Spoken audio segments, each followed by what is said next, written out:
I'm Christine Frizzau. Legal scholars call it uncharted territory. More sweeping pardons of family members by outgoing President Joe Biden.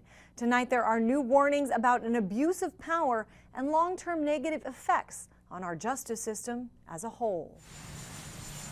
On his way out of the White House, President Joe Biden shielding his family from future prosecution, issuing preemptive pardons to his brothers, his sister, and their spouses. In his final statement as president, asserting, quote, "My family has been subjected to unrelenting attacks and threats motivated by a desire to hurt me," insisting the issuance of these pardons is not an acknowledgement they engaged in any wrongdoing or an admission of guilt. It's a sharp pivot from what President Biden said 4 years ago when asked about Donald Trump issuing preemptive pardons. It concerns me in terms of what kind of precedent it sets and how the rest of the world looks at us as a nation of laws and justice. President Donald Trump slamming the move shortly after being sworn in. The brother, the whole deal was pardoned.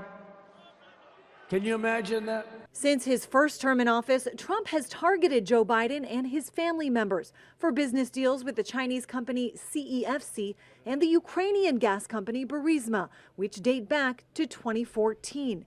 The same year, Hunter Biden's sweeping pardon from his father gives as the start date for any crimes he may have committed. Crimes Hunter's former business partner, Tony Bobulinski, assert involved the entire family. I was introduced to Joe Biden by Jim Biden and Hunter Biden.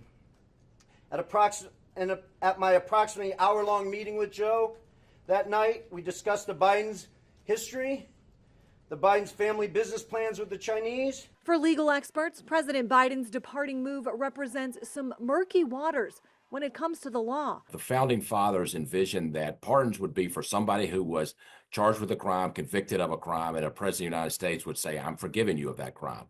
Already there is speculation the preemptive pardons will be contested, with questions about whether the action of pardoning someone who's never been charged with or convicted of a crime is constitutional.